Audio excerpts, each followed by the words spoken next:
Mardi 12 janvier 2010, l'association des Clics et Clacs est venue à la rencontre des collégiens de Jacques Decour.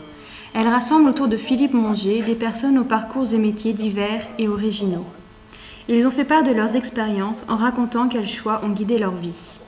Je m'appelle Philippe Monger, je suis chercheur à l'INRA, je co-dirige une équipe d'environ 12 personnes. Je suis également professeur à l'école polytechnique à Palaiseau.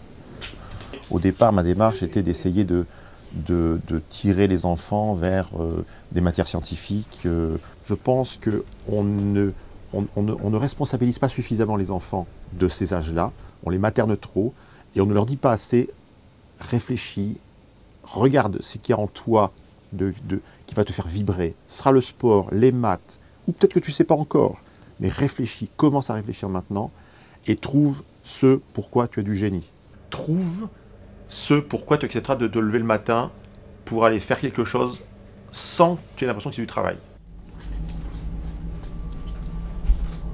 Le plus important, c'est ce que moi je vis le soir. Je vis le soir, enfin, d'abord je travaille beaucoup la nuit, mais quand je m'endors en pensant à ce que je fais au labo, à mes manips et à ce que font les gens dans mon équipe au laboratoire. Et je me dis, bon là je vais aller là je vais là. Voilà. C'est ça qui me fait vibrer, ça me fait bouger, ça me tire. C'est la passion que j'ai pour mon métier, qui est d'aller forer des terres inconnues de la recherche en biologie. Le matin, c'est être content d'aller à son travail, donc d'avoir trouvé le bon boulot. Ce qui n'est malheureusement pas le cas pour la majorité des gens, malheureusement. Adaptabilité, travail, respect des autres. Je redis ce que je dis aux jeunes, trouvez ce pourquoi vous avez quelque chose qui vous fait bouger là. Lumière. Si vous travaillez dans le respect de tous, vous y arriverez.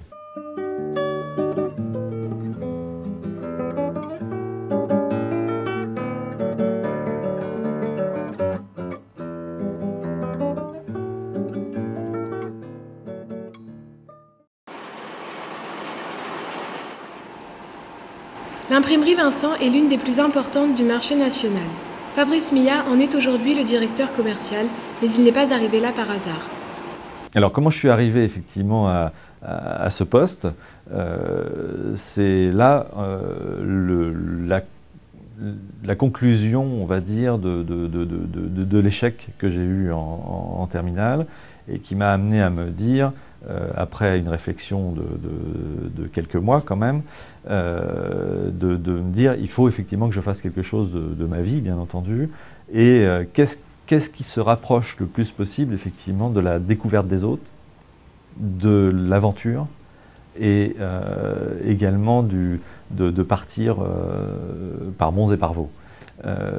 J'avais la possibilité de regarder un petit peu tout ce qui se passait. C'est une possibilité que j'ai eue grâce à mes parents. Et donc je suis allé tout naturellement vers une formation commerciale.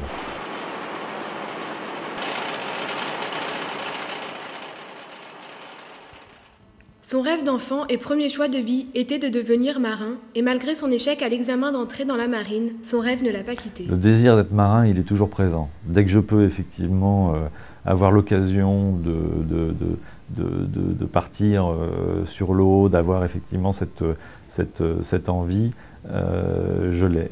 Sur mes échecs, j'ai eu effectivement une frustration, c'est évident.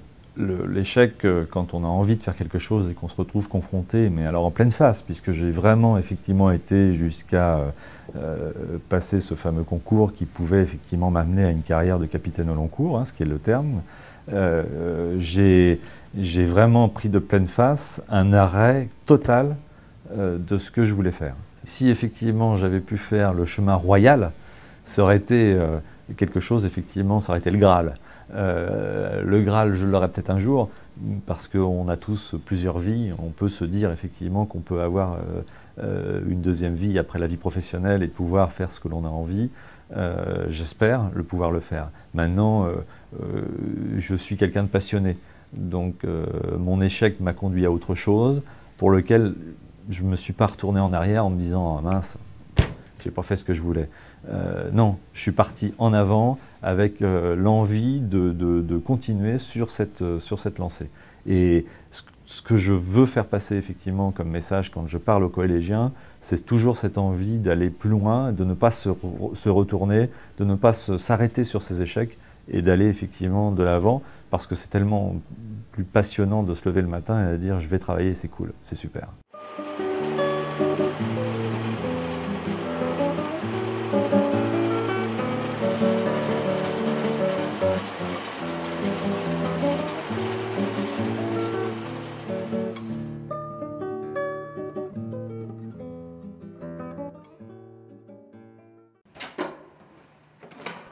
Bonjour. Greg, j'ai 43 ans, je suis responsable de l'antenne de RTL2 à Tours, là chez Descartes. Et en plus de cela, je m'occupe d'une émission que j'anime tous les après-midi entre 13h et 17h. Et je suis aussi depuis un an la voix off de toutes les stations RTL2 de France. RTL2 le son pop rock vous donne rendez-vous dimanche 14 mars dès 10h dans le quartier des Deux Lions. Ne manquez pas les foulées IAE 5 et 10 km, tarifs de 5 à 9 euros. Inscription et info sur le www.fouléiae.news.fr. Moi, je m'endormais tous les soirs en écoutant la radio. Et j'enregistrais, je faisais des cassettes. On est dans les années 80. Et à cette époque-là, en même temps que je fais mes études, je réponds à une petite annonce dans un gratuit dans lequel ils demandent des animateurs bénévoles pour animer une tranche d'émission. Il faut savoir que c'est le début des radios locales. De quitter l'école tous les soirs et de courir comme un fondu pour aller prendre l'antenne, c'était un truc excitant. Moi, j'attendais que ça à la fin de la journée, c'est d'aller faire mon émission. Mais par contre, on s'en sortait en bossant comme des fous, quoi. C'était du lundi au dimanche. C'est un métier, moi, que je dis extraordinaire parce qu'on rencontre des gens vraiment sympas dans différents corps de métier, dans différents univers. Et pour moi, les plus belles rencontres, je les ai faites dans la radio, quoi.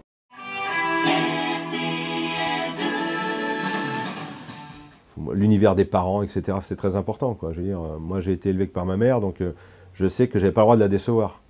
Pour réussir sa vie personnellement, sentimentalement, il faut se battre tous les jours, quoi.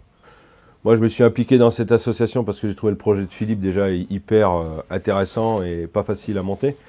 Et puis surtout, dire aux jeunes qu'on peut arriver à faire quelque chose dès l'instant où on y croit et où on bosse. Même si vous êtes nul à l'école, eh ben, au fond de vous, vous avez peut-être du talent, mais c'est à vous aussi de vous bouger les fesses. Le matin, ce qui me fait lever, c'est d'aller au travail.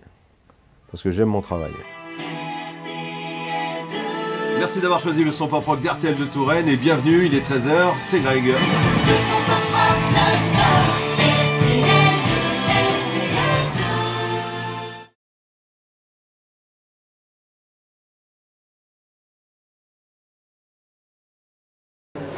Et le compagnonnage, comment j'ai connu ça, j'avais un prof qui est mon parrain actuellement. Un prof que, je ne sais pas si des fois on a ça, c'est des profs que dès que vous voyez, vous avez l'impression que c'est une étoile, c'est une star.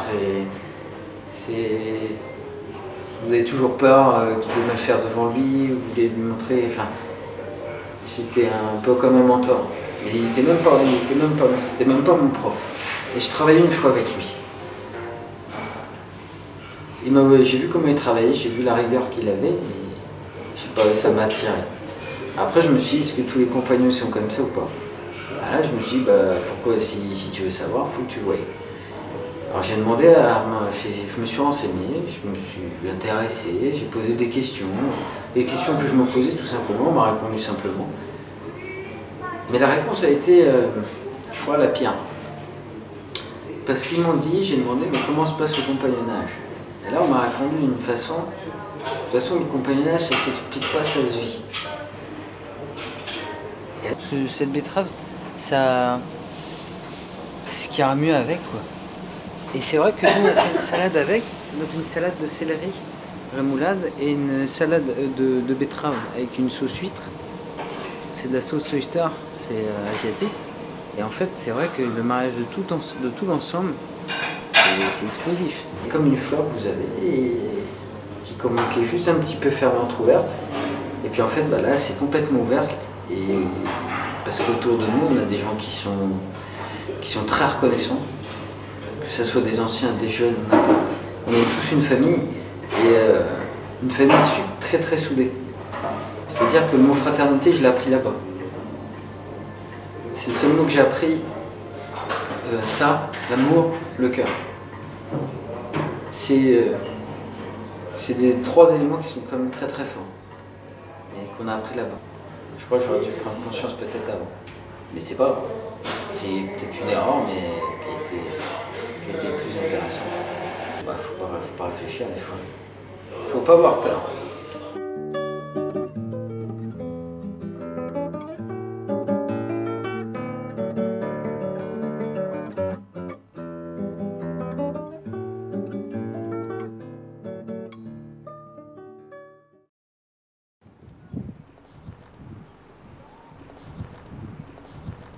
Moi, quand j'étais au collège, j'étais plutôt une jeune fille effacée, très timide, avec mon petit noyau d'amis. Et j'étais pas proche des problématiques de société, j'étais très loin de tout ça. Mon déclic est là plus personnel, la perte d'une personne chère, ma cousine, Karine. Elle n'est plus là et moi je suis là, je respire, j'ai cette chance d'être en vie. Donc c'est là mon déclic, je me suis dit, bon, bah, moi il faut que je donne un sens à ma vie.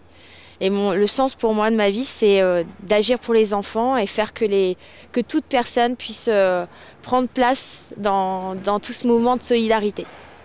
J'ai eu une rencontre vraiment qui m'a permis de prendre ce virage aussi, c'est Monsieur Grisot. Vraiment cette personne, elle m'a étonnée parce que moi qui étais plutôt timide, etc., là d'un coup il me dit « je te vois dans l'animation ou dans la communication ». Et en fait il m'a dit « fais-moi confiance » pour le coup.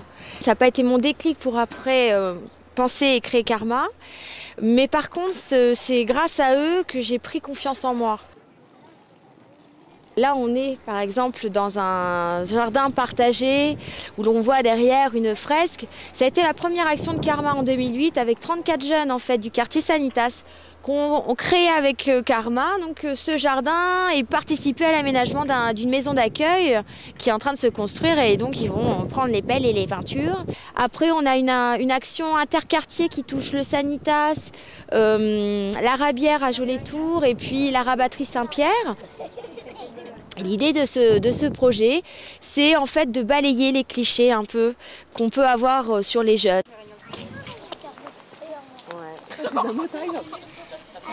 Je pense que réussir sa vie, pour moi, c'est d'être cohérent avec soi, déjà. De ne pas, je pense, se mentir et de s'écouter un peu. La clé, c'est assumer ses souhaits, s'assumer et après s'ouvrir et dire bon allez, j'ai un souhait, pourquoi pas j'en parlerai autour de moi et d'être aidé après. Et je pense qu'il n'y a pas de raison, donc on va y arriver.